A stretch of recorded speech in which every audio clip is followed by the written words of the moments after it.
Fulbe TV albarka te Fulbe TV albarka yimɓe ɓe andanno ko hoko tabital Pulaagu yahata e kala ko neɗɗo woni yo wonire Allah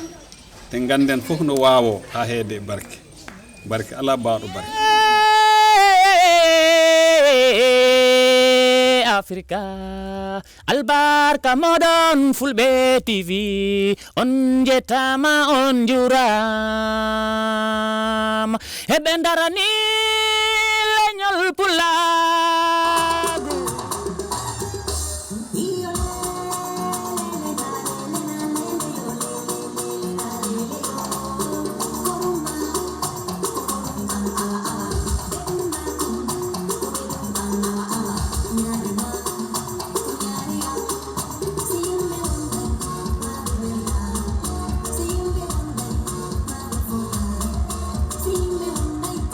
Tabital Pulaagu ko ɗum association fulɓe e giɗoɓe fulɓe e giɗoɓe fulɓe hay Mouhamed Diayte mo wawi won Tabital Pulaagu as far as homo yaadi heko Tabital Pulaagu wi Tabital Pulaagu honorable Oumar Sompo Cissé o haali hen ko heewi kono min ɗo puɗɗoranmi tan gila Tabital Pulaagu dari e dow ardagol Sidi Déme ko gandantama ɓe keeɓi ɗum e dummundemo o woni mo so Tabital Pulaagu président go'o ko ɓuri ko hen watta solo ko ɓuri ko hen dañ mana Tabital Pulaagu exécutif mum mo wawa dognu Tabital Pulaagu si o ala ballal he catele leyɗele sefeli he ardagol Sidi Déme min darni cate nder Gambia fof ɗo gandantama si wiyama Tabital Pulaagu tan ɗum toon dañi hooreɓe heɓe ɓe liggotta hunde ko a dañat mbaadi ko dañat hoore daña ɓandu daña koyɗe wiye i ɗumi kono inde tan nawata hunde ha e dula ngal Tabital Pulaagu ngal Sidi Déme noon nga dañi ɓandu hoore nde toon ɓandu na toon juuɗe he koyɗe ko ɗon timmata wiye ihi neɗɗo association ne ko noon wona dow inde rek nder ɗum ɗon si ɗon immimane kadi he ardade Sidi Déme Tabital Pulaagu heɓi dulare nde gandantama ko ɗon tijja walla ɗon fandita pour yo office won ɗon Tabital Pulaagu yo mecce jangge ɗon ta ko nawata fulɓe yeeso dulare nde gandantama yaaji e ndimare yama hay métre uji temedere capanɗe jeeɗiɗi e nayyi juutendi yama e métre uji temedde tati toon to wiyete Jirof onon fof oɗon gandi ɗo Jirof woni ko nder Kiyang woni saare gardiɗo ndewɗo e hoorejo ɗimmo woni Dembo Diaw toon o jeeya ɗen ɓe mbiya ɓe jarama Jirof naaɓe okki Tabital Pulaagu nden dulare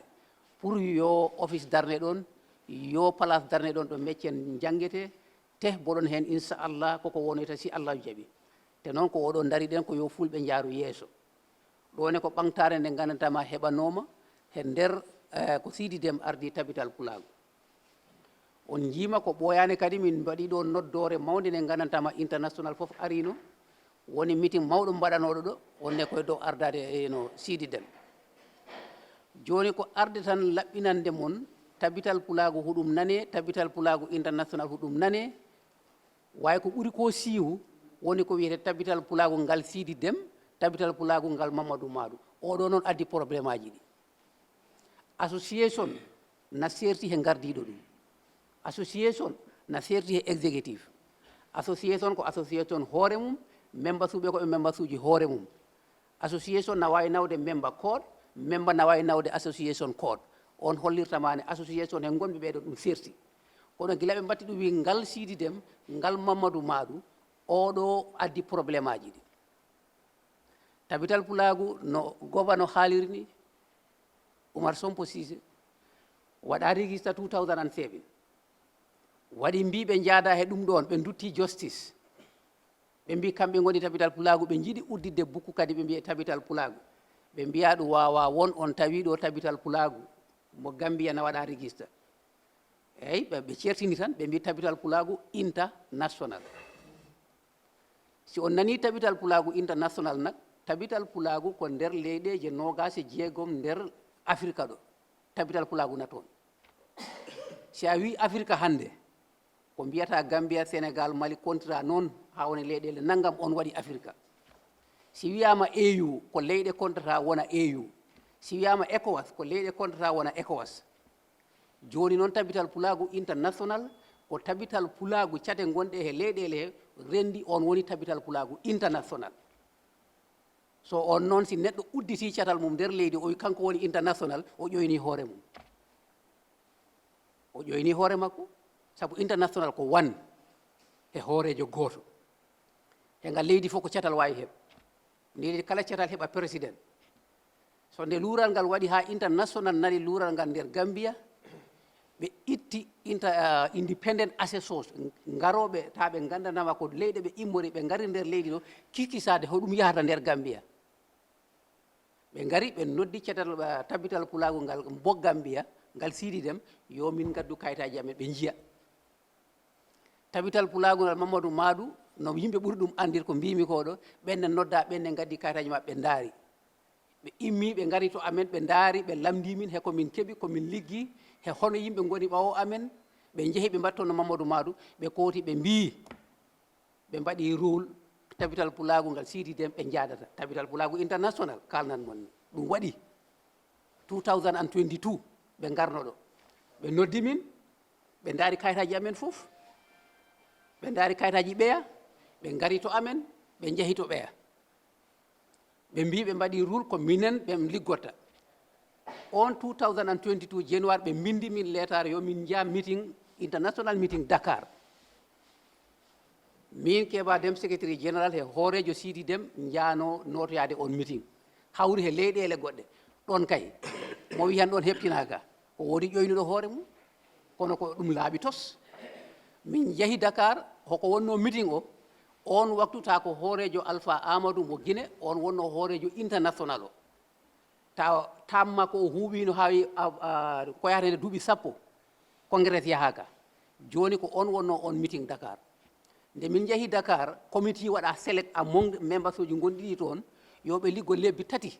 pour no congrès wawta yaare e ardade farisilla ka en Sénégal nde ɓe mbaɗi on liggue maɓɓe hande on time foti nde ɓe lamdita pour meeting o watto e Dakar naɓe ɓe ƴefti excuse ɓe mbi local government election maɓɓe o heɓe ñaagui yo meeting o dirtine ko gandirton ko hoorejo wallahi hoorejo tan wigo mi ardi wona hunde wotere o Sidi Dem waɗi contact international ko cateɗe he leyɗele he ɓe mbiɓe time foti kala no mbaɗeten yo congrès o yahe kanko Sidi Dem waɗi ɗum initié leyɗele ɗe fof koɗele maɓɓe ɓe udditi WhatsApp pour no congrès yarete Alpha Amadou on ɓen ɗon henga exécutif heɓata doole ɓaydi ko cate ɗe ni no min mbini ɗo minen koye amen doole amen ɗe ko catel leyɗele seefol ɗe ko ɓen mbawi min jonnu ɓen mbawi ittu simi wi noon koyeɓe cate ɗe koye fof heɓe jogui ɓaawo ko ɓen ɗon jahata congrès so international one ko on composition ɓe jogui cayete leyɗele ɗe président uji ɗi ndenti ɓe mbi congrès yahete meeting o waɗete by force si tawi Sénégal wawani ɗum jogade this time excuse o heewi den yo ɗum waɗe Nigeria noon ɓe kaldi e WhatsApp ha woni joni Alpha Amadou ɓe korima hen hunde congrès o woni o waɗi ɗum initié min jeehi Nigeria woni min Sidi Dem Fatou Kande honorable gouverneur Oumar Sompo Cissé minen jano on meeting pour joɗɗinde hoorejo kesso international nden si wiya han tabital Pulaagu nga Sidi Dem heɓtinaka woodi ƴoynuɗo hoore mum kongo min nawi toon min mbi yo Sanusi won min tawa hen ha Sanusi wawi jooɗo ko laaɓi ɓurta ɗon nde min garti on congrès min mbi Gambia joni yo min noddu komin mbiyata ko fina tawa sabu ɗum tawa he agenda tabital Pulaagu ciftodiren aadaji men min noddi ɗum ɗo Allah waɗi noon ɗum fonno yaadu e fijindaru he welo welo kono adamaye a feejat kono ko Allahu ñaawata ɗum hawriti he yanande vice président men ko won waktu o sankino fijindaru ɗo horno waɗe kono conférence o waɗanoma on hoorejo keso jonnaɗo leydi ɗo o immi délégation AC délégation o ari o tawtora e noddore Gambia idimo waɗ invite force gila o jooɗi ɗon ne mo yi han nganɗon on achievement ne mo wi han ala ko min mbaɗi a ƴoyni hoore ma kadi ɓe ngari ɗo international o ko seeɗaɓe min binduno kono nde wonno nde heɓe nganndi darnde tabital pulaagu ngal Gambia heno min darori ɓe fof ɓe jiiɗi arde yeru mbindanoɓe ɓe tinano ɓe mbinda ɓe tinano ɓe nganndatama ɓe mbindano ga ko ɓen ɗon henga ko haa ɗum yawti min juuɗe min keɓi hoɓɓe tan ko haa heddi kadir yaya en fof kalɗo ngannduɗa pullo dañƴo doole heɗe waɗa ɓe ngarno on meeting wawi nden gonga nga hanga anda hana ko caliɗo noon hay kolluɗaman ko ranmi o wiyete ko ƴulɓe kolluɗa kam so ɗum ɗo ne waɗi so gandiron noon pour tabital pulaagu ngal Gambia wotanimo ƴoyni goɗɗo ko ngal ɗo woni gandama nga woodi ko ngal ɗo woni gandama nga waɗa recognized by international so nde min de ɗum ɗon ne waɗi kisa ɓe jogii WhatsApp group ko gandantama ko international executive o ɓe jogii WhatsApp group te kala leydi joɗani ɓe toon homo tawa he on WhatsApp group nden ko hoɗum waɗi Sidi Dem na toon goɗɗo ala toon nder Gambia ɗo ko Sidi Dem rek suɓa ɓe mbatti kam toon a secrétaire général boɗo nder on WhatsApp groupe mo ganduɗa minen he laamiɗo Sanusi e Kadir Yaya fof gardiɓe ɓe international fof he on page ɓe goni ha hande wiye tabital pulaagu ngal Gambia heɓtinaka ƴoyne ngari kadi kono noon ƴoyni ko hoore mum on ɗon kay ƴoynaɗa andi ko waɗi mono waɗira so joni ɗum ɗon tabital pulaagu international executive heɗen jogii ko gandantama ko sirnata ko yo a won memba ɓe mbindi lettre uji ɗo ɓe ciftinira leyɗele ɗe leydi fof ko sasano ko yo timmin ɓe neldi min e letter of recognition ko kayitol ngol gandantama ko gon heɓtini tabital pulaagu ngal Gambia kono inchallah si en paari mi tottat journaliste aɓe ɓe jiiya international certificate o immoɗo international tabital pulaagu ne ko tabital pulaagu ngal Gambia liggota on lettre o waɗa adresse ha to hoorejo leydi mbiɗa andi ko laaɓi ɓurta ɗone ko ittiɗon ne kadi woodi ndilloɓe o waktu ɗo heɓe mbiya tabital pulaagu ngal Sidi Dem ko ngal politique tabital pulaagu ngal Sidi Dem ko ni neɗɗo hay ko jiɗɗa hunde haal ko woodi ko si a wi ko penale nawirta hunde si a yeehi hay dula a caŋat hande mo politique si yimɓe mbaɗi analyse politique neɗɗo gila tan ñande o jifnade ñande ɗo fuɗɗi politique ko mbiyami ko gandiron ko politique na heewi dole lamde minen ɗaɓɓoɓe rewɓe simin jeehi komin kalta ko toon politique darni galle politique ɗofti diine haɗo ɗo woni ɗo tabital pulaagu ko sali ko parti politique ƴefta catal tabital pulaagu mbiya ngal ko ngal UDP ngal ko ngal PDOIS ngal ko ngal NPP oɗo woni tabital pulaagu constitution o jaɓani ɗum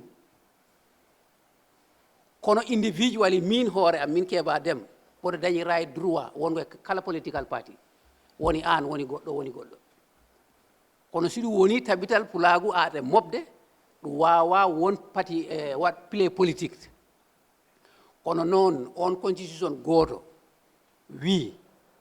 tabital pulaagu kala laamɗo jooɗiɗo on liggotate laamu hay ono hoɗon gandi project aji garoɗi he Gambia fof international project si a yaada he laamu a liggotako association noon siko ya tawi kutu ko a liggotate laamu siko Gansumana woni président min liggodatema siko Ibrahima Sambu min liggodatema siko Adama Barrow min liggodatema oɗo woni ko gandantama ko koko siiri si tawi han boɗon mbiye komin boɗon mbaɗa politique oɗo woni politique o de minen komin liggotate laamu kono noon min min takkidirta koye amen e parti politique hande noon ɓen cowoɓe si on dartidima ɓen e koye maɓɓe goɗɓe e maɓɓe koɓe executive members e parti ji goɗɗi koɓe executive members wona ha he wonko parti member rek de ɓe dartoɓe hande heɓe mbiya tabital pulaagu ngal Sidi Dem ko ni wayi hay mo yaha maayo mo andi ko toon liɗɗi nanguete dawana ko watte ko ŋuuñ fof minen e boɗon gandi ko ŋuuñete ko ɓen mbiyoɓe hande mo tabital pulaagu ngal Sidi Dem ko ni na kamɓe kadi ɓe jogii agenda mo gandama ɓe peññi laamu he yimɓe he te goɗɓe e maɓɓe ko palasuji ɓe jogii he patiji goɗɗi nden noon woto e ƴoynodir oɗo woni ko gandantama ko woni goonga si mi immima ɗon mi arana moon henga he congrès mo paandiɗen o e registration o registration o ko gandirton ko dariɓe ɓe yoɓe jakku ɓe mbiya koɓe daari ko pour yoɓe juɓɓidir fulɓe kono noon ta heɓe gandi koye ko yoɓe certodir heɓe gandi koɓe goni he dow ɓe mbi minen mbi registration o boɗon puntina kayitaji registration kono komin cuɓat yimɓe ɓe gandantama ɓen codata fomeji ɗi fenade ɓurta ɗon fomuji ɗi boɗon ɗi tasi he leyɗele sefeli he foof ko kala jiɗɗo yo a sood ala mo wiya kaari an foti sood oɗo fota sood kono ko ɗum ɓe mbaɗata campagne ɓe mbi boɗon puntini fomeji kono ko ɗemin jiiɗi ɓen jiiɗi ɓe ɓe cooda pour si congrès noddama momin jiiɗi oɓe cuɓo on ko ɗum woni koɓe kalata ko ɗum wona gonga on ɗon hooreɓe sefel ɓe heɓe ɗo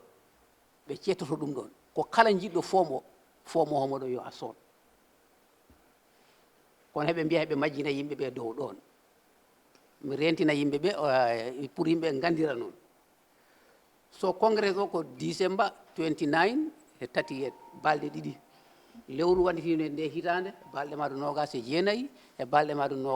capantati so ɗum ɗo noon gandiron noon ko oɗo tan jinnomi hen haal ha ɗum ɓuura laaɓ certificat mo gandama min neldama from international e mbaɗanmo appel to di journaliste ɓe ganda pour ha yimɓe ɓe gandane actually ko woni ko gonga ko oɗo woni gonga ko wona ko gonga ɗum wona gonga tan ko ñaaguimi tan kala mo gandantama ko a pullo a wima haɗa yiiɗi tabital pulaagu haɗa yiiɗi yo fulɓe gon gotum way ko dañi ko foundation neɗɗo mbaɗaɗo select e congrès e yo cetal ngal gandantama ngan settoto élection nder Gambia tawa ɓe daari ɓe mbi élection o yaari correct ɓe mbaɗi endos ko hoɗum tawi hen tan ko parɗo ko jagui hay sukaɓe siɓe pija siɓe moƴƴini ko ha ɗum moƴƴi ɓe jiɗata fusde ɗum ɗon koɓe jiɗata yoɓe continue kono hono wini yo pusen ɗo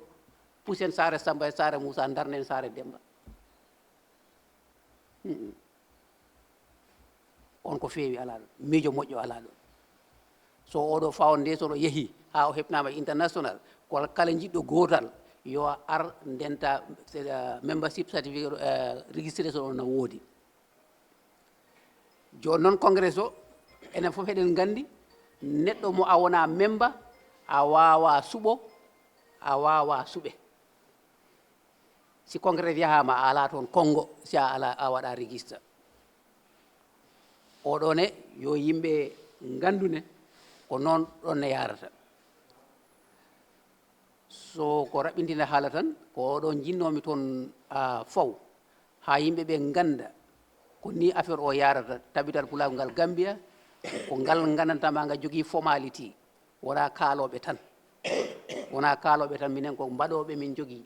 kono noon woodi to kaaloɓe tan yo tan bon yo yimɓe ɓe gandir noon yimɓe ɓe andanno ko hoko tabital pulaagu yahata e kala ko neɗɗo woni yo wonire Allah te ganden fof no wawo ha heede barke ala baaɗo barke